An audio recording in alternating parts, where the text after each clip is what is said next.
that to me is what makes it work. Is you have to learn all the different sounds and the different tones to every one of them.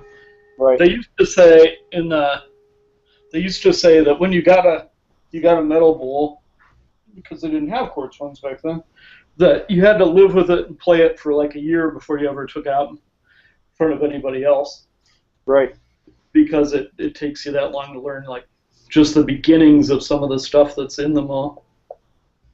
So everyone's different.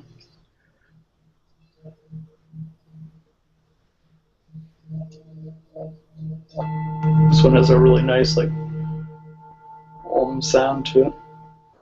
Wow. So yeah, they all have their different purposes. Sounds like multiple tones almost coming out of that one. That's amazing. Yeah. There's the metal ones have so many different levels, and that's the thing. The quartz ones, not so much. So, right. You know. So, well, I'm really looking forward to hearing more about that. Hang on a second. Let me just got to get somebody off my case here for a second. You just email me. I understand that one. Hang on just a sec.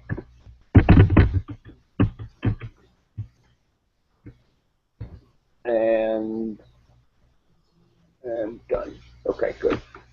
I'm supposed to be done with work now anyway, so nobody's supposed to bother me. Anyhow. Yeah, well, we know how that goes. Oh, yeah.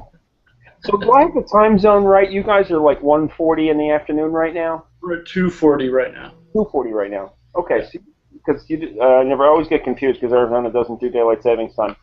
Right, since we never change, we're timeless like that. That's good, though. I like that idea. I do too. I think the war is over, or we have too many wars, so there's no reason for rationing light now. Oh, there you go. There you go. So anyway, like I said, I've this is only I think I've done 4 of these myself before. They were kind enough to let me start doing, interviewing a few people earlier this year, and I've always had fun with it. I can, although I'm, I have some of your material, which I've tried to digest, but I've had so little time to develop new stuff that I'm really eager to get deeper into it this year. But basically, I can come in as kind of like a neophyte representing people who have not really heard of what you've done before, and as a result, I may ask questions that sound like I know absolutely nothing, and of course I probably know next to nothing. But that gives you a chance to kind of like explain to people who haven't really heard of your approach to things, where it's coming from and where you differ from some of the older, I'm not going to say classics, but you know what I mean, some of the simpler means of doing things. And like I said, I really do. I did get Wonder Words from you a while back, and I just haven't had time to go all the way through it, and I really want to incorporate this myself because it's fascinating stuff. And yeah, Wonder Words kind of affects everything, and you can apply it to everything. It works for magic and mentalism, but it also works for regular life stuff. So. Yeah. One thing I did incorporate, though, because I've been bending forks and things and spoons for a while, I did pick up your 2 bending DVDs when you had a special on it, and I went right out and got a Sonata gimmick, and I did that for my wife, who has seen me bend forks for years. I've been doing it since I came in. I discovered it through Morgan Strebler and Liquid Metal, who's much more recent, but he became very popular, and so using that, and then I incorporated what I've seen. I saw you do some metal bending last year at Magic and Meaning, and also Gotherland does some. I've met him a couple of times as well. So my wife is like, she's seen me do things a million times. So I said, well, this is something a little bit different if you focus on this. And I squashed the bowl of the spoon in front of her, and I saw her eyes go wide. So I knew it worked. I handed it to her. She did not know how I'd done it. So I knew that was a really, really different approach. And well, that's the thing. I mean, one of the we have the new key thing that just came out too, which it's a new release. It's not exactly new, but it's new release. But it has a lot of things in it that people don't know, because I started doing bending back in the 70s, and there weren't too many of us. So my approaches are quite a bit different than Oh, I like to say when I was going when I was growing up for decades, not a single person ever came up to me and said, "Can you do the spoon trick?" Not one. Right. And now in the last decade, I've had several people come up and go, "Do you do the spoon trick?" And Yeah. that to me says there's the problem with how everybody's getting taught to do bending. Yeah. That's right. It's now a trick where like a coin trick or a card trick and the spoon trick and the bird trick. Right. Where Right. metal bending forever for me was like not that at all. It was something real to people. Sure. Sure. I don't know. Can you see if I hold up? Let me see if I can even. If you can you see like the two different keys or? Absolutely. Yes. Oh, okay. So if I have, because I have one that's I don't know if the colors show, or one that's kind of brass and one silver, so you can tell them apart. Okay. But the reason is because I like to test them, like to see if they're. I don't know if you can see this, but try to see if they're like that one's pretty flat. Yep. So let's see. You're a little low right there, but I saw it when you were holding it high. Yeah. Okay, that's the other one bends. Yep. So I'm going to use that one because it's got kind of a bend in it. So we use the silver one. All right. Mm-hmm. Just because it's safe. But now here's the thing: if you were really going to bend, metal like real, right. You wouldn't do a move, right? You would just do it. Sure. I mean, so you would find the flattest thing you could. And then that's when you would actually start to like get stuff to bend. And to me, that's the whole point. Nothing jiggly. It's nothing weird. There are no switches. There's no fast movement. Nice. It's got to look like absolutely look real. That's great. And that to me is what bending's about. It's like let's, it shouldn't be. I call it swatting flies. It shouldn't be look. Oh yeah. No, I agree with that. I agree with that. It shouldn't be the okay. I have this key. Okay, now, because that's magic. That's not metal bending. Right. So my approaches are like they've got to look as real as possible. Absolutely. No, that was great. That was very clean. That looked very nice. Yeah, so that and then I do other weird things with bending. So like I like the one on the new key thing has what I just showed you on it, but it also has the way I obliterate keys because I take keys and just slowly like destroy them. Right, I saw the video for that. Yes, yeah. yes, that was really nice. That was really nice. So it's really fun because nobody else does anything that looks quite like that, and people know the difference, Right.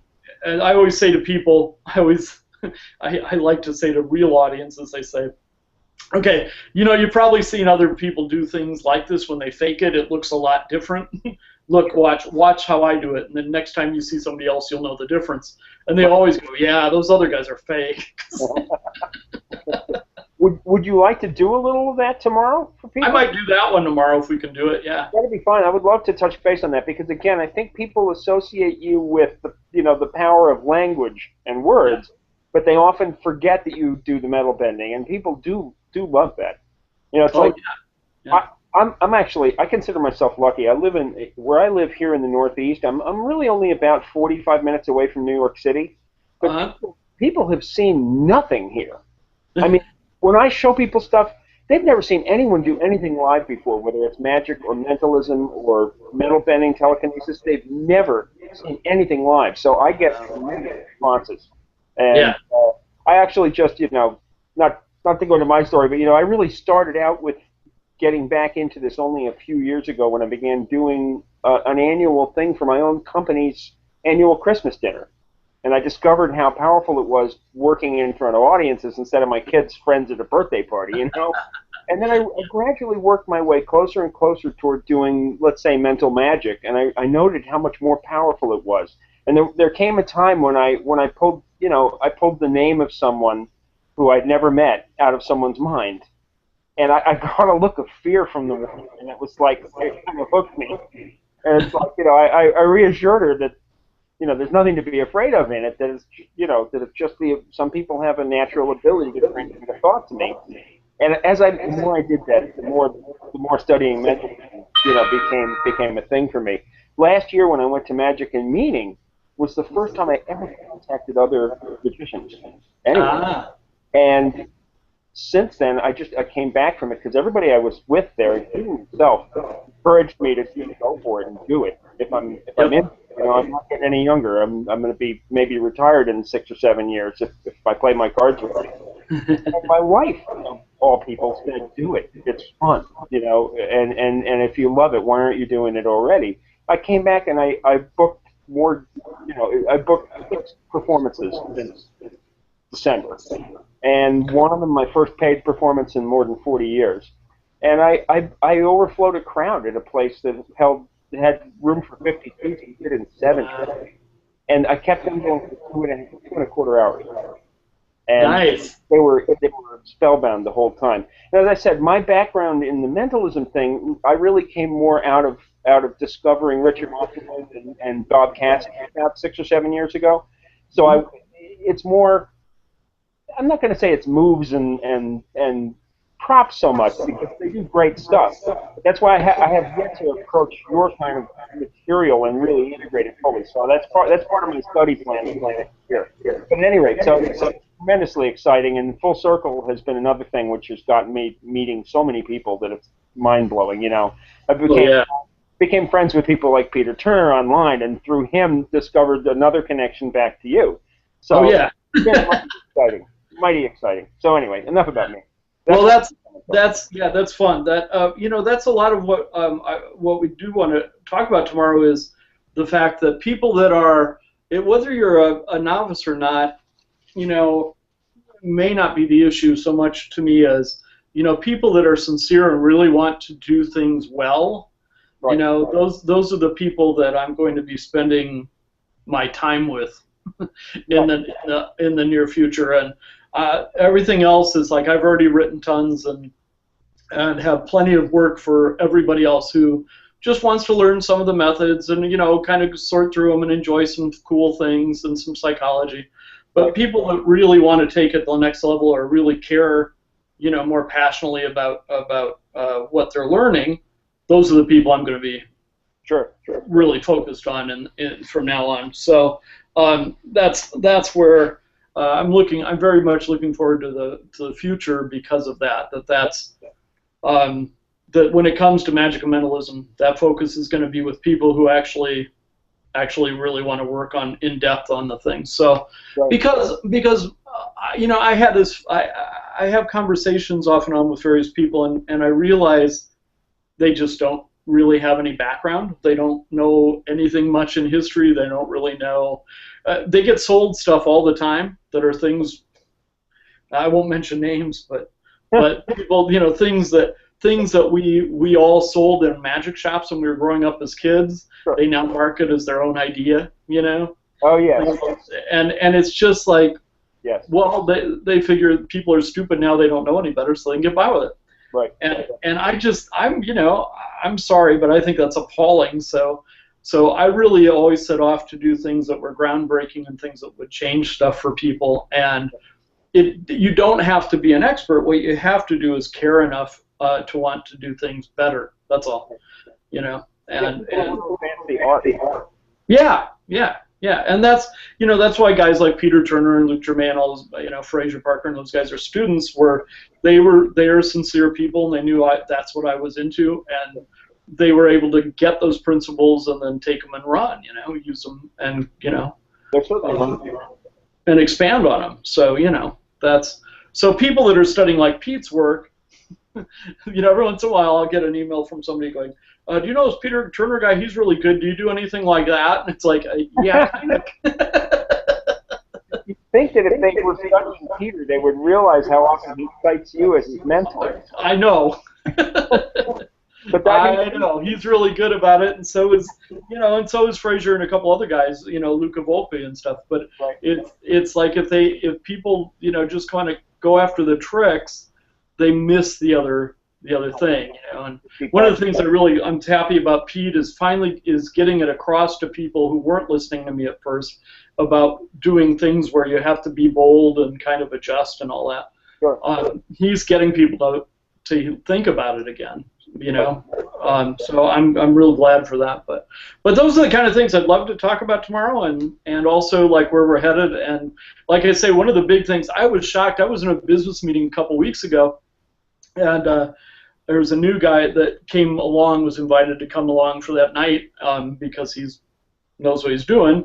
But he's he's a novice. He studies lots of different magic and mentalism, but he doesn't perform a lot.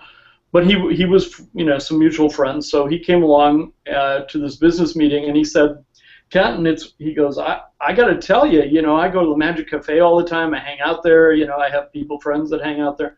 And he goes, Harry Lorraine posts, he's a legend. He goes, but, even though you never are in the Magic Cafe, you come up all the time. And the comment is, everybody knows you're a legend. Everybody's very respectful. He said, but the thing is, they all think you quit putting out stuff like 5 or 6 years ago.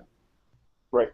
And I went, seriously? And he went, oh, yeah, they all talk about, well, I wonder why Kenton just dropped off the planet. Yeah, well, the cafe, I guess they could get that impression. On Full Circle, they don't have that impression. They're on the holdout. People know they're still active. And so part of what I want to talk to, like with your guys, are get the word out for me. Let people know that all this material is out there that they have no idea about. There's more stuff now out there that they can get their hands on than most people have any awareness even exists. A lot of people think after Wonder Words and Colossal Killer I vanished or something. So it would be really useful to get that word out to people. No, we not only do that, but not only would we mention that, but we almost always also post links to that material at the end of the interview. And in fact, I can digest the email you sent me earlier and probably post nearly that for people so that they can see the points you've made. If they miss the live interview, they're going to see it recorded. But this way they can see what you're saying and get all of those links to the material that you're talking about, so that they can go straight after and find it. That'd be great. Yeah. I'm going to be using some of those myself. So, I'm not going to catch that right now. Okay. Hang on just one second. Yeah, sure. Just because I can see it's my wife. Hang on. Hello, how are you? Okay, I'm fine. I'm actually in a live screen talk with Kenton Knepper right at the moment. So it's not an interview. We're just doing a test. But you're on your way, and I'll see you soon. Right? Okay, see you. Bye-bye. Oh, nice. Yeah, I don't like to blow off my wife's phone call. No. I had to gong her a little bit just to give her a little extra. Nice, I like that. So anyway, yeah, basically, this almost feels like the interview now. We'll use some basic questions because people are always fascinated about it. If you go way back, where did you start? Who inspired you? That kind of thing. And then bring you up through where you're going, where you are today, and where you're going. And I think we'll also have a live thread open to allow some people to post a few questions, and we'll see if something looks good that someone posted. Sure. But then, like I said, go off on any tangent, anytime, tell any story you want. People love stuff, and they'll follow right on. They're really good. They really do. Great. So it looks like we got a nice connection. I can hear you good and clear, nice and clearly, and good. I think we'll be set. Again, it'll be 4 p.m. my time. So I guess we're saying that's. I'm confused. 4 p.m. Well, it's almost 3 here. That's 1 p.m. So say it again. I have it's at 4 p.m. Eastern Daylight Time, and you're 3 hours different from that. We're almost 3. It's almost 3 o'clock right now. It's almost 3 right now. So right. So if we're starting at 4, then it's at 1 o'clock. Right. Is it 1 o'clock my time? 1 o'clock your time. Right. Okay. It's going to be 6 here, and it's almost 3 now. 3 hours back. So okay. That's good. So if we can get reconnected on a connection like this, maybe about 10 minutes before showtime. Yep. I'll set it up. I'll send you another link the way I did. Did you actually get an invite inside of Google, or did you click on my link? I just clicked on your link because the invite, for whatever reason, doesn't look like it's showing up. So. Yeah, I I have never been on the other end of one, so I've never been invited to one. I don't know what it looks like. Yeah. Well, yeah, and the only reason the only reason I even know about this at all is because obviously, you know, I don't spend a lot of time socializing with other guys, and so Right. it's except people close to me. So I know about this because I had to chime in one time at the McBride School in one of their meetings, and so I had to do Google Hangout because the school's on Google Hangout to be able to talk about stuff. So. Got it. Great. That's the only reason I have a clue at all. Bryce made me figure it out. Well, I wouldn't have a clue either if it wasn't for the fact that they brought me in on doing a couple of interviews. So, I mean, YouTube I know, Google Hangouts I didn't until we started doing this. So, Yeah, it's been a lot of fun. Wonderful. This sounds great. You know, like I said, also, I'm going to be passing through Phoenix Airport on the way to Prescott or Sedona about a dozen times in the next 4 years. I gotta touch base with you sometime and stop by and say hello. Yeah. We got to figure out a time where you can pop by the house and get you and your wife to drop by and get bowled before you get back on a plane or something. That'd be fantastic. And at the very least, like I said, my wife and I have been looking at real estate in Sedona area, and our dream is to sell here and retire out there in about 6 or 7 years if we can do it, maybe sooner. So that would be wonderful. Well, it's certainly beautiful, and you know, Sedona is it's very island-like and very small town, you know? Yeah. And so it's like people who really like that, you know, really, they feel right at home there very quickly because, you know, because of all that, so. You know, some people criticize it for being too much of a tourist town, too many people move there from places like New York where I live. But at the same time, actually, I had a health situation about 3 years ago where I had an outbreak, tentatively diagnosed with arthritis when I had a lot of trouble moving. We happened to have at the same time when I was undergoing a little rehab from that. And we hiked for 5 days in the trails around Sedona. And I was a different person by the time I was done with it. I'm not a real big vortexes and stuff like that, but just the air and the fact that surroundings drew us out. And every time we've been there 4 times now, and every time we spent about 4 to 5 days hiking, and we really enjoy doing that. It's great for the health. So that's part of it. Yeah, absolutely, it's gorgeous. I mean, I tried to get my sister a couple years ago. I had my sister and my dad every once in a while come out to visit, or my mom, and my sister was out, and I said, you know, let's go up to Sedona. You know, it's beautiful. Dad will love the scenery. You know, and you know, you're kind of a UFO freak, so you can check out that stuff if you want to. Since you don't believe anything, but you think everything's UFOs, you know. And I said, but go in the end of the town where it's hillside and Talakepaki. Don't go in the other end. Right. Well, she ended up going through the other end of town, hitting the tourist part first, and she hit town and just went, oh, hell no, I'm out of here. Oh, you don't have to look at the She wanted nothing to do with it. And I said, you're in the tourist end. I told you, don't go through, you know. But I really don't have a huge problem with that. You know, I mean, you kind of know that that's the deal. There's still really cool shops and things down there. Yeah, you know? And it's easy to get out of the mainstream. It's like Vegas. You get off the strip, you're fine. You know, if I'm not thinking of going to a shop or something, I don't even look at that. I just look up and my jaw drops. Yeah, that's right. I'm not even a religious person, but I feel like I'm in the middle of a natural cathedral when I'm there. Oh yeah. I get like a quasi-religious tingle going whenever I look at the scenery. Like, this place is beyond belief.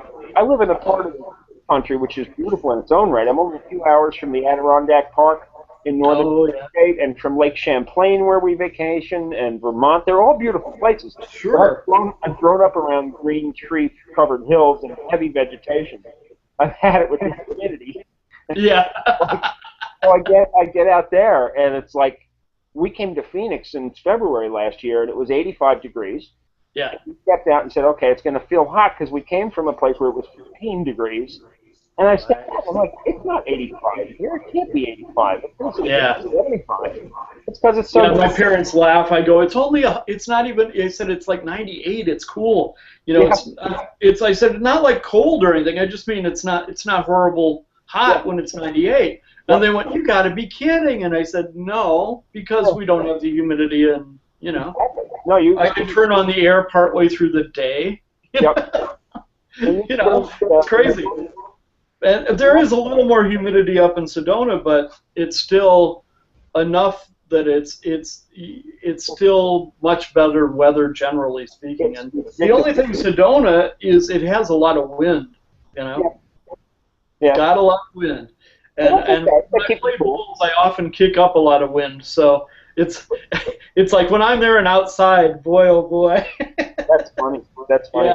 Yeah, I forgot how bad it was until I was up there last time playing outside, and it was like boom, and the next thing I knew, it was like, oh boy. Oh boy. Oh boy. Yeah, but it was beautiful anyway. So anyway, this has been fun. I feel like we can just continue this tomorrow in good shape. Sounds good. Yep. That's great. So, around 10 minutes before showtime, which will be a little before 1 o'clock, I'll put another one of these Hangouts live, and I'll message you a little earlier than that, and then I'll send you the hot link. You jump in, I'll be all ready to go, and when it hits the right time, I'll say start broadcast, and people will start seeing it. Sounds good. Wonderful. All right. Man, it's Thanks so much. We'll talk to you tomorrow. That's so great. Thank you so much. I'll talk to you tomorrow afternoon. My pleasure. Talk to you tomorrow. Bye-bye. Got it. Take care.